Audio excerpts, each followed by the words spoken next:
Welcome back to Mushoku Tensei, Jobless Reincarnation, anime review, episode number 9. Yep, we're on the 9th episode, of this review series. This one we're discussing the 14th episode of the anime, which is called No Such Thing as a Free Lunch. Before I continue, I do have a slight announcement here. The next video after this one will not be One Piece because One Piece decided to take a week off this week. I don't know why, it just did. So the next one after this one will be Boruto. Okay, this episode finishes up adapting chapter 6. There was a section of the chapter they did not adapt for last week. They did adapt it for this week as a flashback sequence toward the end of the episode. Mostly put, this episode just covers chapters 7 and 8. And with that, pretty much with this episode, they're almost done with adapting book 4, which means that next week they're gonna finally finish up book 4. And my guess is within 2 weeks we're gonna start up book 5. That, or the fact that, and this is just my personal theory on the matter, is that they're going to, they'll probably adapt the last 2 chapters of the book, plus maybe the extra chapter. It's possible. Yeah, there's roughly 2 chapters left, plus the extra chapter. And that'll probably be it. And then basically with book number, I'd probably say it'll probably be with episode, let's see, this is 14. I'd say with episode 16, we're finally going to start adapting book 5. Now, if you wonder how many chapters book 5 has got, it's got 7 plus 2 interludes and 2 extra chapters. Yeah, and this book, now, the version I read was actually a little bit shorter than what they published on here. Now, what happens in this episode? Well, here's what happens. The very start of the episode is told from Rudy's perspective, where he mentions, oh yeah, I used to be a homeless bum, and he gets to live in a free apartment, where he has a place where he can go to the bathroom, no problem. Doesn't have to clean himself up at all. He's got a good bed that's got some bug problem. Though it's kind of hinted here that he's not wearing, where's his shirt? Yeah, it turns out, though, he's actually completely naked. Yeah, this comes from the very start of chapter 7, which they did a pretty good job adapting this. Yeah, they do cut a little bit out here and there. They cut a couple of days up because a lot of the time, these old days, nothing happens. And what happened, though, apparently between episodes is that apparently they did not listen to him at all. The fact that he's actually innocent of the false charge they have against him. So they stripped him naked. Yes, they stripped a boy naked for... The charge was assaulting the sacred dog. You talk about playing with the dog? He was playing with him. He wasn't assaulting him. Wow, he was... these guys are so exaggerated. Exactly, and of course they spend every day. They give him some food, obviously, and they throw water at him and call him. Well, in the book they call him a pervert. In the anime they call him a deviant. And despite the fact he is frequently trying to tell them that he is innocent of this, they refuse to listen. Okay, and then apparently after being there for about 4 days, 4 or 5 days, he gives himself a cellmate. Except he's actually fully clothed. What was his charge? Cheating. At dice. Okay. That's kind of difficult even in the real world. My guess is the reason why he must have cheated is that he must have had rigged dice. I'm thinking this is like a Dark Ages type country, world that's in, and he cheats at dice. So he threw him in jail for who knows how long. And they're there for a little while. Though they do have a slight change here, exactly what happens next. They actually cut out the bit where Rudius asked him for his vest. They cut that out. And they also changed it where in the book, basically, he lays on top of Rudius. In the book, he scratches his back. In the anime, it looks like he's giving him a massage. And Rudius is completely naked. They do change his pose here, which direction he's actually doing this. Because in the book, he's facing to the left of the picture. And in the anime, he's facing to the right. And apparently he,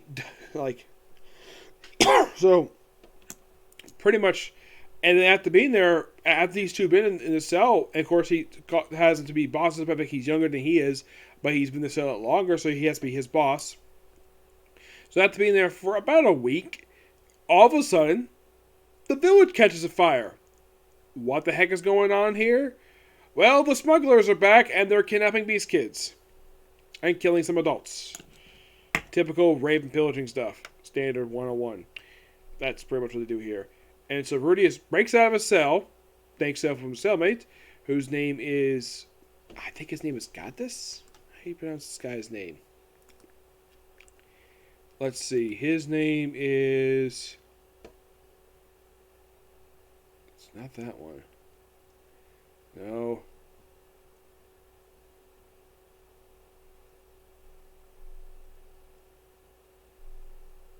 Mm-mm.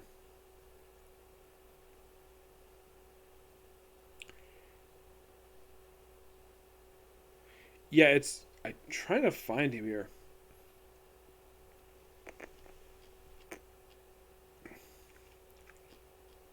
So, they break out of the cell.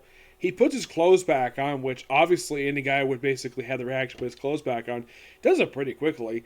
And then the first thing he does while his partner just across the track sheet basically causes the rain to put all the fire out, and of course takes out all the smugglers, and they're able to rescue a lot of the kids, no problem. And of course they also stops, and of course the village guy who recognizes them, like, he's actually attacking us. Of course he still kind of thinks that, oh, he's with smugglers. This he really isn't.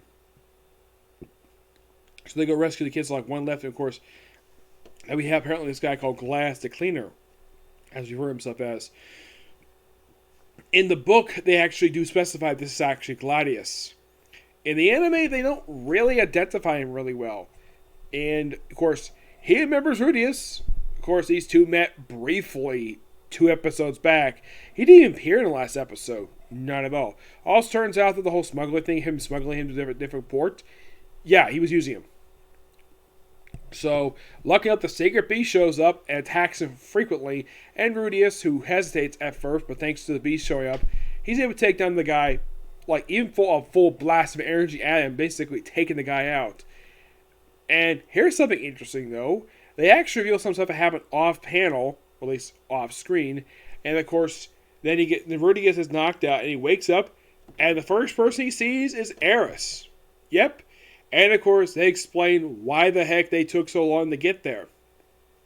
Well, this actually is from the section they cut off last week's episode, the Raja section, where it's explained that because of him being who he is, he almost got into a fight with the people of of this village, which is called the Deladoya. That's the name of the village. Yes. So, yeah, he pretty much explains everything to the chief, and by the time I got there, the whole thing just happened. So, there's also revelation of corruption with the port officials. They do cut the bit here, and this was a very important piece of dialogue, that because the fact these officials took bribes in order to get away, in order to cover up these, like, kidnappings, apparently that is a treaty violation between the holy country of the Mills and the Beast Folk, which they don't bring it up in the anime. Maybe they'll bring it up next week, but yeah, what these guys were doing were violating that treaty. And the smugglers rounded up, and of course they mentioned when they retrieved them. And they have everything's on hunky-dory, and of course the chief's son, it looks like, I think it's probably his wife, presumably. It's a woman who, they do mention in the book that she looks very similar to, I believe her name is,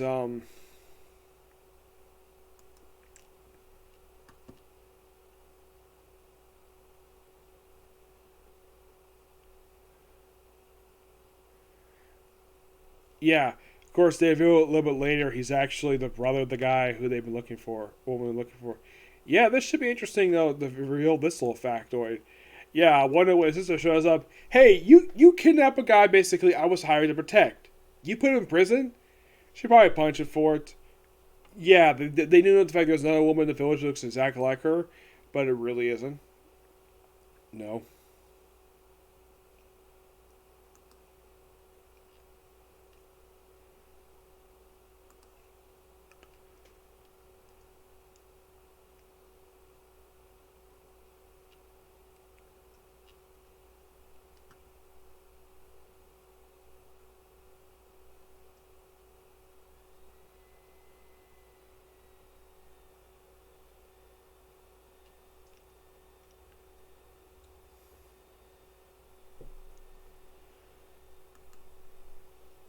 Yeah.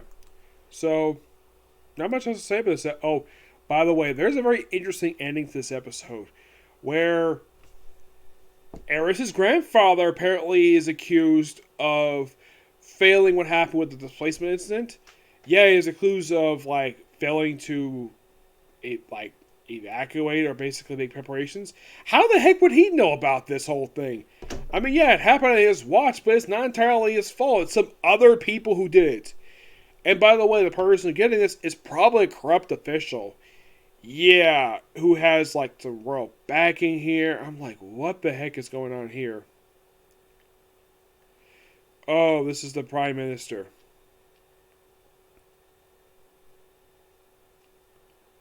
I would not be surprised though if oh, oh, thank God. Because basically by looking at him, he's easily a corrupt official. Yeah, so he blames somebody else for his mistake. Wow. Oh, I can't wait till the Rudius beats the crap out of this guy for doing this to Eris's grandfather. Yeah, this will be interesting though. But yeah, he gets beheaded off. Look, you don't see the beheading like full detail. You just see like a silhouette of it, which I think was fine. Apparently, this was actually mentioned in book 6. I don't remember reading that particular portion. It's been a little bit since I've read book 6. I'm currently reading book 8 right now. I'm a little over halfway through book 8 right now. But this episode was really good, and this also is the first episode of this series, probably in a while, where there's no mention of Roxy, no mention of her, and no appearance by her either. After basically 2 episodes of her just physically appear. Well, this, of course, is the fault of the book itself. Because after that special story she appears in book 4, in this book here, they appear in book 4, she doesn't appear ever again in the book. Nope, she appears in this one story, and that's it, because we got to focus on Rudius. Because Roxy is not the start of the series, Rudius is. So, I don't necessarily have a problem with it, because she's not there. Eris, yes, she does not really play a big role in book 4 at all. Yeah, she's there at the beginning of it, and then after the first couple of chapters, she doesn't do practically anything. So I think that next week we're going to wrap up this particular depth of this book and move on to book 5 in just a couple weeks. Okay, so that's definitely this particular review. Next review, Baruto. Okay, so next video. Bye.